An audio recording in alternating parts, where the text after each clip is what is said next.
Hai guys, welcome back to Seman. Masih bersama dengan saya Victor.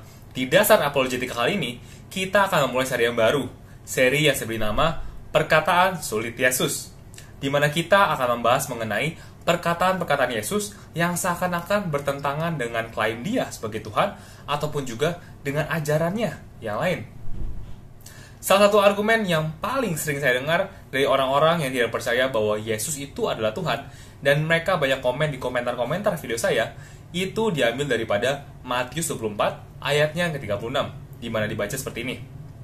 Tetapi tentang hari dan saat itu, tidak seorang pun yang tahu, malaikat-malaikat surga tidak, dan anak pun tidak, hanya Bapa sendiri. Ayat ini sedang berbicara mengenai perkataan Yesus, mengenai bagaimana ia akan datang untuk kedua kalinya, di mana Yesus berkata bahwa tidak ada seorang pun yang tahu kapan waktunya, bahkan ia pun tidak, hanya Bapa saja yang tahu.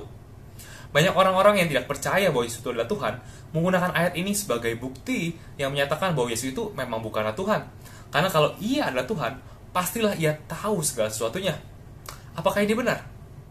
Pertama, kita perlu terlebih dahulu mengetahui konteks daripada ayat ini.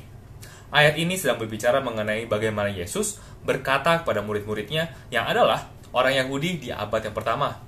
Jadi kita tidak bisa melepaskan ayat ini pada konteksnya, di mana konteksnya ini adalah berbicara mengenai budaya Yahudi di abad yang pertama.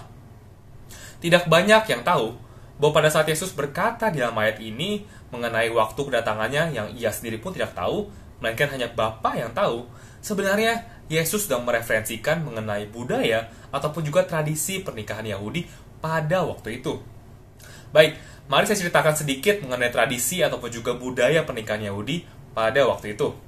Tradisi pernikahan Yahudi pada waktu itu adalah apabila seorang pria ingin menikahi seorang wanita, maka pria tersebut harus mengunjungi ayah daripada wanita tersebut untuk meminta restu. Dan apabila sang ayah setuju, maka sang pria harus kembali pulang ke rumahnya, lalu tidak diperbolehkan untuk berbicara ataupun mengunjungi wanita itu lagi sampai hari pernikahan. Sebelum mereka bisa menikah, sang pria haruslah mencari ataupun membangun rumah terlebih dahulu yang akan mereka tinggali setelah hari pernikahan. Jadi, sang pria haruslah menyiapkan rumah terbaik untuk dia dan juga calon istrinya nanti. Namun menariknya, bukanlah hak daripada pria tersebut untuk menentukan apakah rumah tersebut sudah siap atau belum.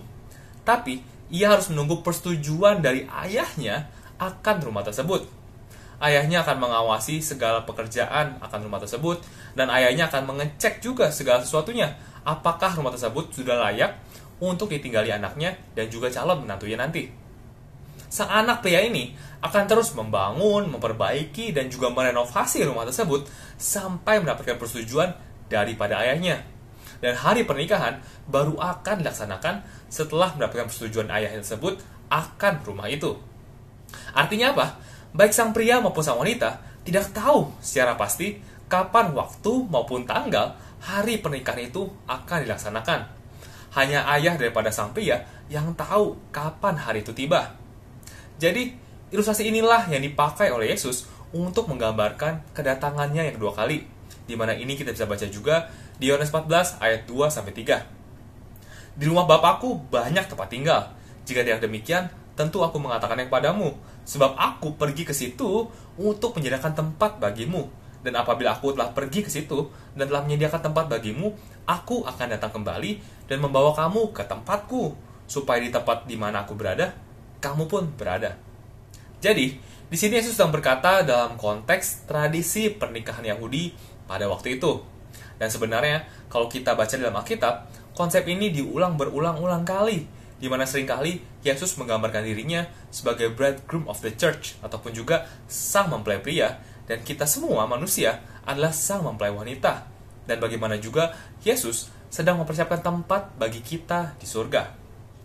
Jadi, saat Yesus berkata bahwa mengenai hari itu, bahkan ia pun tidak tahu, hanya Bapaknya yang tahu, sebenarnya ia sedang menggunakan ilustrasi tradisi pernikahan Yahudi pada waktu itu, sehingga para murid-muridnya yang juga adalah orang Yahudi dapat memahami dengan lebih mudah tentunya. Sekarang, marilah kita gunakan logika orang-orang yang menggunakan ayat ini untuk membuktikan bahwa Yesus itu bukanlah Tuhan. Logika mereka biasanya seperti ini. Mereka percaya bahwa Tuhan itu adalah sosok yang mengetahui segala sesuatu, dan Yesus di ayat ini terbukti bahwa ia tidak mengetahui segala sesuatu. Oleh karena itu, Yesus bukanlah Tuhan.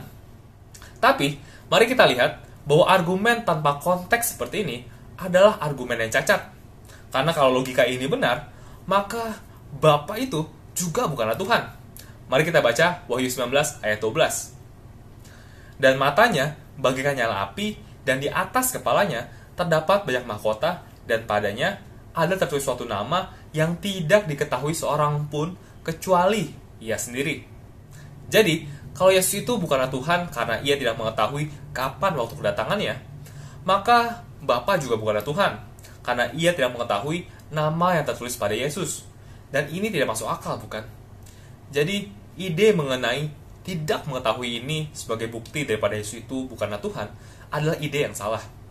Plus, bagaimana kalau kita menunjukkan di ayat lainnya di mana menunjukkan bahwa Yesus itu mengetahui segala sesuatunya?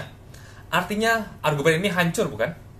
Mari kita baca Yohanes 21 ayatnya yang ke-17. Kata Yesus padanya untuk ketiga kalinya, Simon anak Yohanes, apakah engkau mengasihi aku?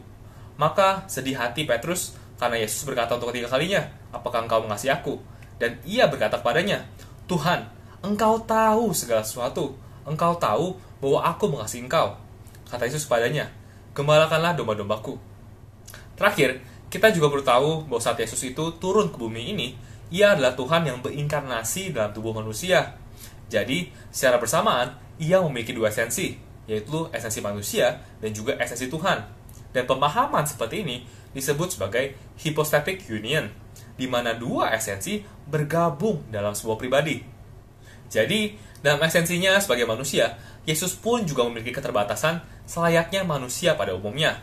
Jadi, makanya kalau kita lihat di dalam Alkitab, kita bisa melihat bahwa Yesus mengalami proses yang kita juga alami. Bagaimana mulai dari kandungan, lalu menjadi bayi, lalu perlahan-lahan bertumbuh dewasa, lalu juga Yesus butuh makan, butuh minum, butuh beristirahat, dan juga banyak yang lainnya.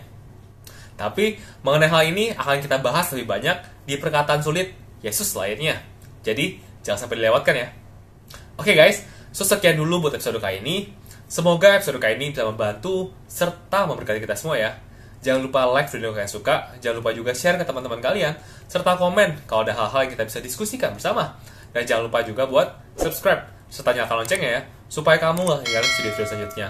So thank you guys for watching, see you in the next episode, stay safe and God bless.